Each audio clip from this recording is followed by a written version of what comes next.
Hey everybody, Captain Kimo here, and I have a new video for you. This one is not a video tutorial, more of an overview of my new action. And you can get this action at my website at hdrworkshop.com. So what's this Photoshop action all about? Well, it's really something I did for fun, but it came out really cool. So this is an action on basically post-processing mushrooms. I like shooting mushrooms, and I know a lot of people like doing the same thing. And mushrooms are just very neat to shoot. So I created this action in Photoshop to post-process this mushroom to make it look even cooler. Here is this is the original mushroom photo, and this is the processed version using the action that I created.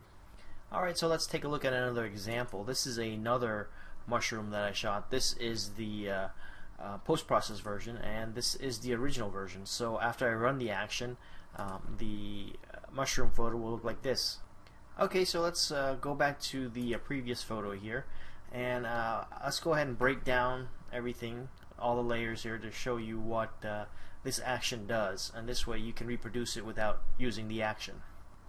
It's actually very simple. It only has 5 layers. So the first layer is a denoise layer, because when I'm shooting mushrooms, I'm usually shooting at 1600 ISO. Anything where I'm shooting just stock still images, stuff for fun, I really shoot high ISO so I can get the speed, so I can just stop everything. I don't want anything blurry, so I shoot as fast as possible. And next I will unsharpen the image. So after I do the denoise, I'll just unsharpen it a little bit or sharpen it using the unsharpen tool, and then I'll run topaz adjust and make the image a lot more vibrant, and then I'll run a little Orton effect and then shadow highlight. So let's go ahead and go over that real fast again and show you what happens here. So I'll do the denoise. Let's go ahead and zoom in here, and you can see there's some noise here. You might not be able to see it in this video, but there's some grain there. So if I run denoise, it will remove the grain. So let's go ahead and see that right there. So it will remove the grain, and then the unsharpen layer here, it'll sharpen up the image by using the unsharp tool. So let me zoom in or zoom out, then zoom back in, and you can see you can see how it just unsharpens it a tad, not a lot. And then the next layer will be the topaz. Let me go zoom out real fast. The topaz adjust, and this really is what does the most impact to the photo. And then we have the Orton effect, which then deepens the color and then gives it a little bit of a dreamy effect, and I think that works very well with mushrooms. And then next we have shadow highlights, and then that just pulls back some of the fill color or some of the detail in the shadows here, and we have our final image. Alright, so let's go ahead and go back to the original mushroom photo here, and we're just going to go ahead and reproduce the whole thing. The first thing I'll do is I'll select the background layer. I'll hit Control J, Command J on a Mac, and we will duplicate this layer, and I will do the denoise. So we'll go into filters, and we'll run a quick topaz denoise. We'll use the denoise right here.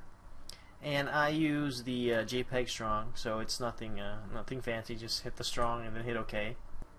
Okay, so after denoise, we will go ahead and duplicate that layer again, and we will go into the filters, and we just into the sharpen, unsharp mask, and this will sharpen our image a little bit. So we will go ahead and let me zoom out here. I'll zoom out, and then I'll zoom back in into the bark here, so I can get a better view of how much unsharpening I want or sharpening I want. And I'll just play around. I think maybe 100, about.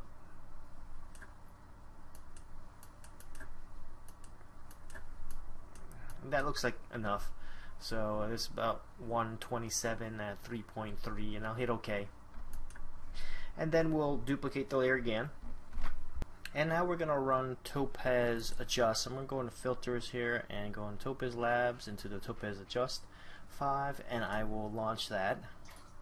And what I'm going to do is I'm going to start with one of the presets, and that is Brilliant Warm.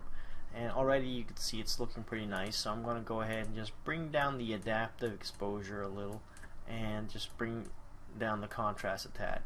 And now I'm going to go into the finishing touches and go into the warmth and bump the warmth up a little bit and close that and just add a little dark vignette around the whole photo just to kind of draw the eye towards the mushrooms a little bit, and hit OK. Now we're almost done, and I am going to go ahead and duplicate that layer again, and I am going to create a little soft light. But before I do that, I'm going to go ahead and this is going to be the Orton effect. I'm going to go into filters and use the Topaz Labs lens effect. Again, I'm going to use another preset. It's going to be Canon 135 f2. I'm just going to click on that and hit OK, and this will blur our image. Once we applied the lens effect, we'll go ahead and go into the mode and change it to soft light, and this will give us a dreamy effect. This is what we call the Orton effect, and I will bring down the opacity down about 50%, and so this is the before and then this is after, a little more dreamy, a little more rich in color. Then I'm going to hit Control Shift Alt E, and this takes all my layers below me and creates a new layer, one solid layer on top. Next I will go ahead and run our final process here and go into the Adjust Shadow Highlights. And now we're going to play around with the settings here to bring back the fill color. If I go, this is before here, so this is after playing around with the settings. So I'm just going to play around with the settings and adjust them to bring out some of the darkness there, and that darkness is coming from some of our processing. So I'm just going to bring out some detail in the shadows.